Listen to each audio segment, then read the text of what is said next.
Everybody. High Flyers Tag Team.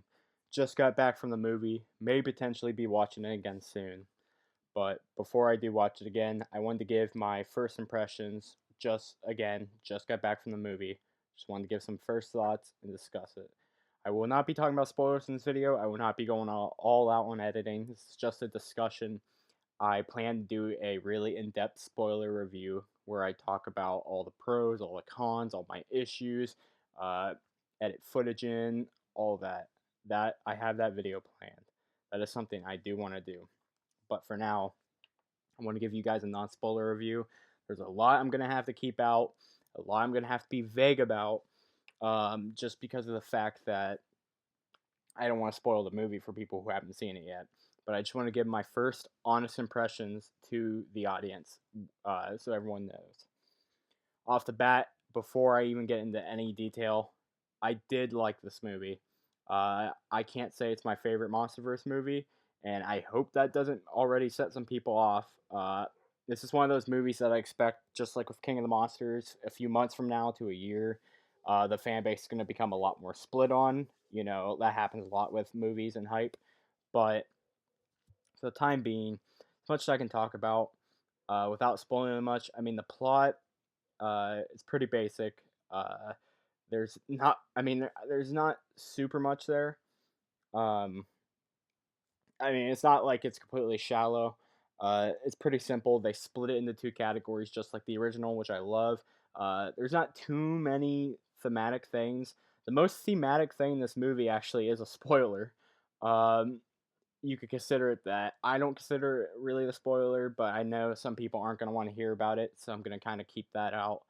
Um, but they really do capitalize and continue the arrogance of man theme, which I am very happy about. I did really appreciate that.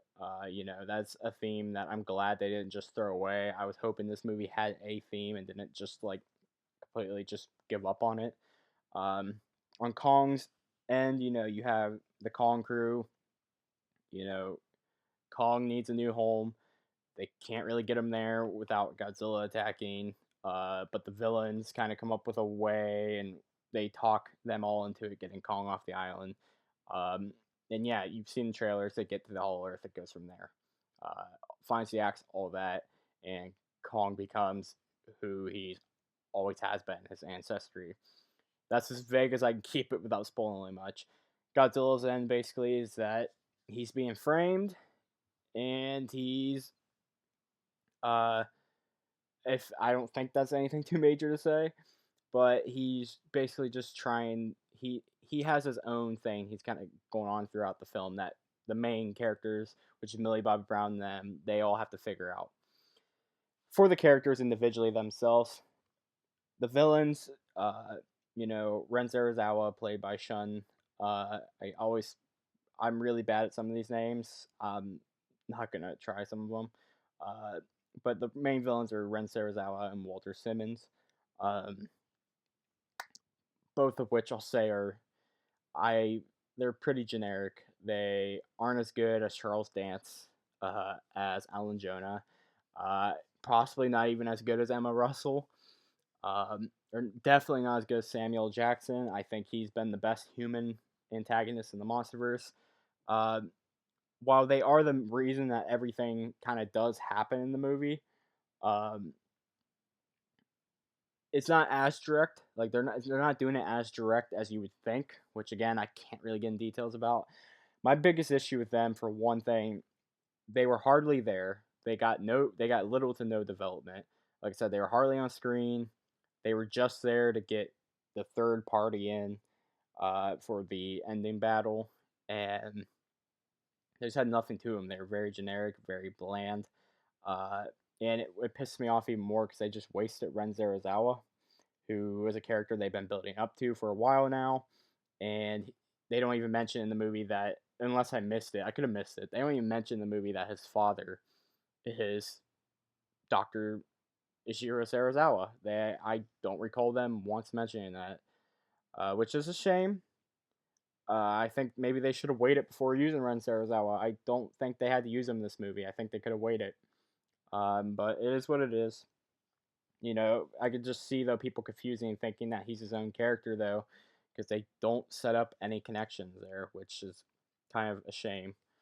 For Team Godzilla, we got Millie Bobby Brown as Madison Russell, Julian Dennison as Josh Valentine, Brian Tyree Henry as Bernie Hayes, and Kyle Chandler as Mark Russell. Now, Millie Bobby Brown, I think she was a lot better than this movie in King of the Monsters. She got a lot more time to shine. She was a lot more of a main character. Even though this movie is focused on Team Kong and Kong more, this is a Kong movie. I won't lie about that. This is a Kong movie and Godzilla. It's kind of like the original, where it's a Kong movie, but Godzilla's there. It feels kind of like the same thing here, just not to the same extent as the original. Where I thought the original felt like completely like a Kong movie. Um, but yeah, Millie and them, I mean, they go undercover, and like I said, I think her character is a lot better. Some of her conversations with Kyle Chandler, or AKA Mark Russell, I thought were splendid. I thought was great. I did not think she was bad throughout the movie, but she also at the same time didn't necessarily feel like she got enough to do for me. But again, whenever she was on screen, I had no issue with it. She wasn't like King of the Monsters, where she's just running around screaming and stuff. She actually has a really good purpose in this movie. She works well. She's the one who, I mean, I think she's the one who puts everything together, which at the end works out. Again, trying to keep it vague. Uh, she's a very prime character, and this is what she should have been treated like King of the Monsters. She didn't affect this movie at all. She's not a bad actress at all. Millie Bobby Brown, not at all. It's just her writing in the first movie. Her writing was way better in this movie. They did a lot more with her, and I'm really glad for her and the movie. Now, Brian Tyree Henry was freaking hilarious. I absolutely love him. I think he's one of my new favorites of the MonsterVerse. I thought they did a great job with him. Um, I, some of his jokes made me laugh a lot. Some of the stuff he did. Um, I didn't think Josh was as funny, but uh, I'm kind of glad Josh was there. Julian Dennison. Kind of glad Josh was there because it added to Bernie. It was freaking funny. Some of they just the way they interacted with each other and stuff. I thought without Josh, some of those scenes just wouldn't have been as good. So together they work really well. I really love Bernie. I didn't care for Josh much, but I'm glad Josh was there because he helped Bernie uh, a lot more with stuff. And Josh got some stuff to do, but I didn't think he was as important. Kyle Chandler is hardly there. He doesn't get much to work with, but when he does, he's pretty good. I really do enjoy him. This movie on the Godzilla side, the spotlight is Millie, not Kyle Chandler. But when he is on screen, I mean, he does a great job. I didn't think he did bad at all. I thought he was really good in King of the Monsters too. So I think it all works out just fine. Team Godzilla wasn't bad at all. They weren't annoying. I thought overall they were pretty enjoyable, and they had some really funny sequences and enjoyable stuff. They weren't like the best or anything, but they were pretty good for like comedy relief and to help us get more in depth with the Godzilla side of the story and the overall arc of what was causing all the events in the movie. They were almost more important. On the other hand, we got Team Kong, Alexander Skarsgård as Nathan Lynn, Rebecca Hall as Lene Andrews, Isa Gonzalez as Maya Simmons, and Kylie Hoddle as Gia. Now, I can't talk too much about some of these because there's some big twists in the movie and stuff with some of these characters. I really can't. But just to talk about one thing, I thought Alexander Skarsgård was fine.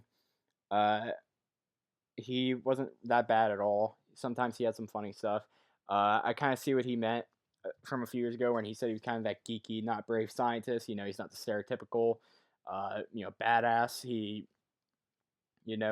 was fine. I thought he did good. Uh, he didn't get as much to work as I thought. A lot of the characters didn't, but I mean, he worked. He was pretty well. Rebecca Hall was fine somewhat. Her acting was a little weak for me. I don't know what it is. I don't know. I It was like she didn't really. I mean, she worked well with Gia, and she had some really good shining moments. But there's just something about her I didn't really care for. And Isa's character. I mean, there was almost no point in even writing her character in the movie. It's for something stupid, and it felt like something they could have easily just left out or did with literally anything else. Nothing against her as an actress or anything. It's just her writing in the movie is meh. But Kylie Hotto as Gia. is the heart of the movie. Without her, Kong wouldn't work as well. Without Kong, she wouldn't work as well. The two connect greatly. You see this relationship build. It's one of the best relationships I've seen between Kong and them. It's so unique to actually see a friendship or like a sort of like sibling, like they're so close. It's not the thing anymore where they're in love with each other as Kong always is. He falls for the blonde. He ain't falling for her. This is his friend. This is all that's left of him in this movie, and it's actually really sad. I can't really, again, I can't really go in depth why, but it's just the stuff they go through together. I mean, she did a great job. There was many moments where she was crying, genuinely seemed upset. I was like, God, she did really well. Uh, Honestly, possibly the MVP of the movie, other than someone like Brian Tyree Henry. I thought she did great. Her and Kong's chemistry were really well. And I'm saying that because Kong and Godzilla are characters. They do go through stuff. We'll get on to them in a minute. But yeah, Gia and Kong, they worked so well together, and I did really love that. I thought that was great. Uh, but moving on to the Titans themselves, um, I mean, the Warbats were cool. Uh, they weren't on screen long, but I honestly just kind of liked them to begin with. I mean, they look badass, but what they got to do, I'm a little disappointed. The one was something that happened with the one, but I mean, the other one, that was pretty sick. I mean, they look awesome, dude. You know, pretty badass, and they gave Kong actually good a fight. It was very surprising. Um, there's some other creatures in the whole Earth, like the crab monsters got revealed, and this new one that I can't show. Uh, but it was very interesting. There was also these like birds too, some sort of weird. They weren't like leaflings or something else. And there was also the hellhawks. There was 5 different types of creatures that we saw in the Hollow Earth, which was nice. I hope in future movies we get to explore more. I think you can do a lot with the Hollow Earth, and I hope they take advantage of that. The side monsters got their own moments to shine somewhat. I mean, there were shots focused on them. I would say the Warbats got the most, like they got the best like moments to shine. Uh, Godzilla, talking about the big guy now, the big G. Um, I mean, he. I honestly think I could be nuts right now, but I'm kind of questioning if this is his least screen time in the MonsterVerse. I know that sounds weird, and I shouldn't say least, but like it feels like it's roughly the same as we've got in every movie. I mean, it was spread out a lot, kind of like King of the Monsters, but he didn't get much to do. He didn't get too many character moments. I mean, he did get some development in the movie, but he mostly felt like he was there just for, well, Godzilla vs. Kong. I did have some issues with that, but they were trying to make it to be Kong's movie, and all of Godzilla's story and POV is kind of told through the Godzilla crew, like Millie and all of them.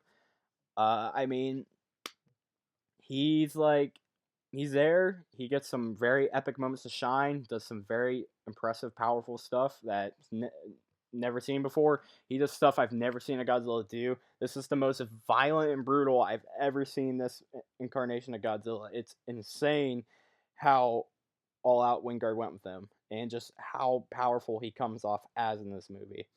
But beyond that, character wise, I mean, he does get some development. There's stuff he does do, but it's not as big as King of the Monsters or possibly even 2014, which again, that's a little disappointing, but when he is on screen, he is an absolute beast and badass. He's Godzilla, and you'll still love him either way. Kong, on the other hand, got so much development. He is a true character. He is one of the biggest stars of the movie, one of the best characters of the MonsterVerse. This movie, I know plenty of people who saw this movie and didn't like Kong before who absolutely love Kong now, and I can see why. He was amazing. They did so much with him. He got so much character development. There was multiple times in the movie where I actually got like really like kind of emotional with him. I got really connected to him way more than Godzilla. And I was Team Godzilla, but damn, this movie made me like this movie almost could have made me Team Kong like during it. It was nuts. They did such a good job building him and stuff. They did a great job with his character. I was absolutely impressed with all they did with him. I mean, I was blown away. He is a true character, and this just goes to show that Titans and monsters, big CGI monsters, can be true characters. You don't always need a human on screen to tell the story. You don't always need a human on screen to push the plot forward. There's a moment in this film where there's this super long sequence with Kong, and it's just beautiful. I mean, there's so many beautiful shots with Kong. There's so many great moments. I mean, both him and Godzilla are very expressive in this movie. I mean, there's multiple points where Godzilla literally smiles when Kong's in pain. I'm not even joking. There's a shot where he hurts Kong and he legit like starts smiling. It's wow. Like those character moments, the intimidation displays they do. And they just did a lot with Kong. And the fact that you guys seen in trailers, he can do sign language now and communicate. I mean, he can literally communicate and stuff with the characters. You don't see him do it too much, but you know it exists. And for future movies, I hope they expand on that because now we can get to see more of him. He can carry a story on his own. He's not just some monster that stands in front of the screen and like makes sounds, roars, punches things. He can actually talk to the audience. He can make us feel for him, get more sympathy. I love that about him, and I really hope in a sequel they really push forward with that. I'd be very disappointed. They set up so much good stuff with him, and I really hope they capitalize. I absolutely love Kong. I love the Kong in this movie. I'm so glad Mr. Wingard did a great job with him in terms of character and emotions and everything. As for the third party kaiju, just in case people don't want to hear, I'm not gonna mention it. Um, his name, but I'm so damn happy it's not just something that's there for the final act. This literally is the entire reason the movie happens. This character, without this character, the movie legit would not happen. Everything that happens in this movie is a result of this third Titan. And I'm so happy about that. You guys will love that way more too, I think. The fact that he's not just some throwaway there just for something else to punch at the end. He is the reason for everything, and he gets multiple shining moments even before the end. And I'm so happy about that. And again, I don't want to go into too much detail. If you know, you know. I'll go into more detail in my likely very long spoiler review. For now that we're done with the characters, for stuff like the action sequences, the cinematography, and effects, cinematography is beautiful. I love some of the experimental shots. There was a lot of overhead shots. If you guys have seen my old animation of Shin vs. Legendary, I did stuff like that. I did very experimental overhead shots, and I just love the fact that stuff that I was like, oh, this is a cool experiment. They're doing that in these movies now. I think that's really badass and cool. Um, and like the effects themselves. I mean, throughout the movie, they're mostly consistently really good. I would say the time they're the worst is literally, I could be nuts here, could be crazy, but to me, the time I thought that the effects looked the worst was oddly enough the nighttime shots. Not even joking. In the daytime, Godzilla and Kong and all the other big CGI, they look sometimes damn photoreal, like Peter Jackson level. And then there's like some nighttime shots where it's like you can kind of notice they don't look bad or anything, but it's like they look way better in the day. And I think that's insane. That just shows that you don't need nighttime to make these monsters look good. Um, I mean, the action sequences, they were very good too. There was a lot of long takes. Like I said, lots of unique camera angles helped to them. Um, Plenty of times where it was just the monsters on screen.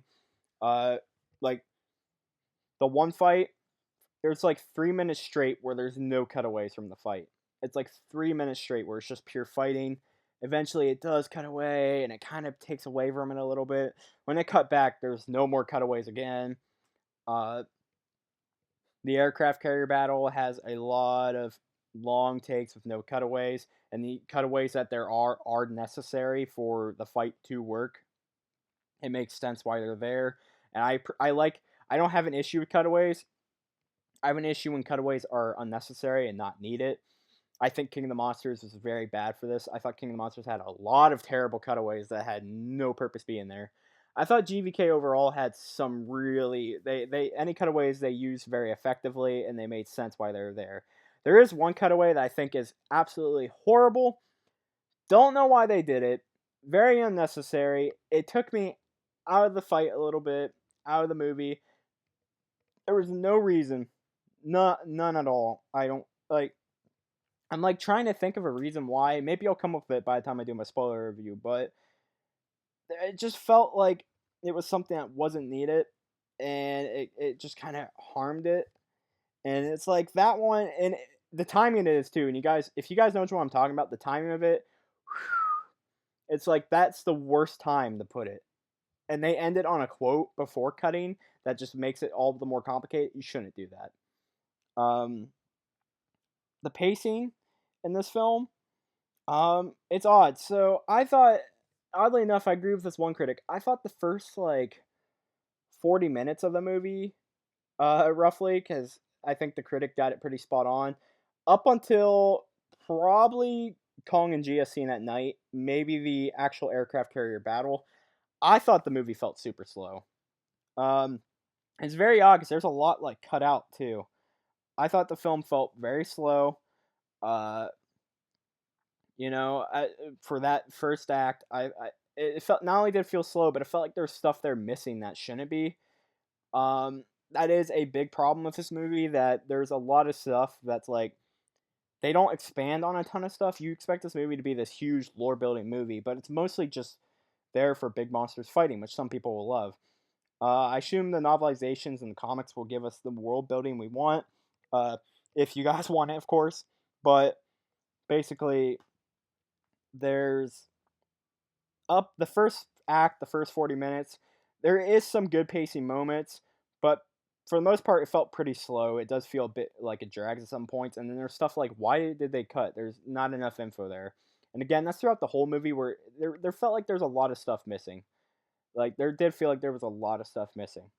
Um, but after that first 40 minutes, it's straight really good pacing almost the whole way through. Very fast.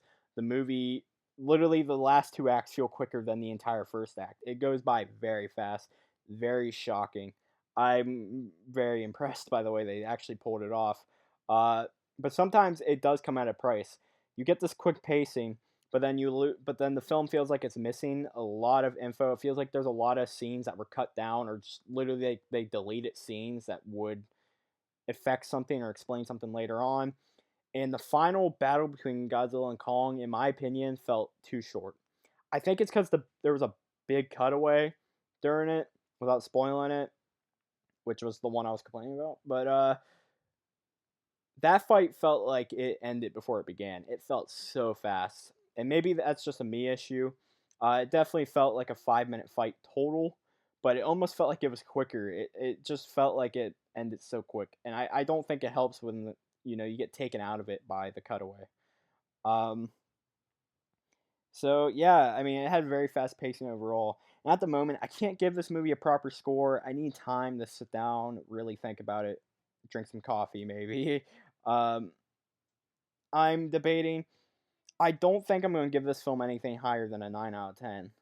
But I do like this movie. I love it way more than King of the Monsters. This is a film I genuinely can love and sit down and enjoy, especially for the monster scenes.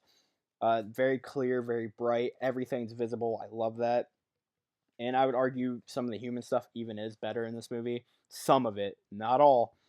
Um, but at the moment, I just can't give a proper rating because this is just my first impressions. I need time to cool down and think.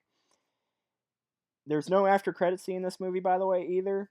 But this film does set up a ton, and I definitely can see this MonsterVerse going plenty of routes. They definitely left the door open for a ton to happen, and let's just see if they take it. The setup is there. Hopefully they pull through with it.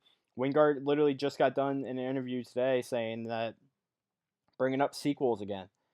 Sequels are on the table, and I really want to see Kong. I really want to see a Kong 2 in the Whole Earth. That's my hope. I kind of hope they do that one next. But at the moment, again, like I said, I can overall put this movie above King of the Monsters easily. Kong Skull Island, it's going to be a little debatable, but I think this movie is actually way more entertaining than Skull Island. I think Skull Island has better characters, but this movie has way more entertaining. I just, and a lot of people are going to hate me for this. I'm just going to have a hard time a movie beating 2014 for me, and that's just me. And if I hope everyone can respect that. But thank you guys, any of you guys who came here and sat down and listened to me for these 25 minutes, give my thoughts on the movie. I tried my best to be as vague as possible, not give spoilers. I hope you guys all do enjoy the movie. If you can, go out and support it. Go to theaters. Buy on HBO Max. Those are both important. Theaters help pay the movie, give Legendary the money back. Show them the money so they can produce more movies. HBO Max shows Warner Brothers that these movies can be a success. If you guys all get on HBO Max and watch the movie 100 times and break the app from watching it so much, just like what happened with the Snyder Cut, that's what they want. They don't care about money as much with HBO Max. They want their subs. They want to become something like Netflix. So if you sub to them, give them what they want, watch CVK on there, and show them that's why you came. They're gonna see this is a movie like this can make a streaming service a household name. So if any way you can, please don't watch it via just pirating. If you want the Monsterverse to continue, please support the film. Thank you guys for watching. Hope you all can understand and respect my thoughts. Whenever I can go into more spoiler territory, we'll probably have a huge discussion video on it. I can see that video going possibly up to an hour, maybe. I have a lot of thoughts on this movie that I can give. When the time comes, we'll get there. What did you guys all think of the movie? Please let me know your thoughts on comments below. If you enjoyed this video, as always, please share, subscribe. Hope everyone has a great day. High flyers after these 2 years of constantly reporting on this movie, all the delays and everything. It's here, guys. If you can go to theaters and you feel safe, go enjoy it. Thank you all once again. And as always, everyone, High Flyers Tag Team signing out. Peace out and bye-bye.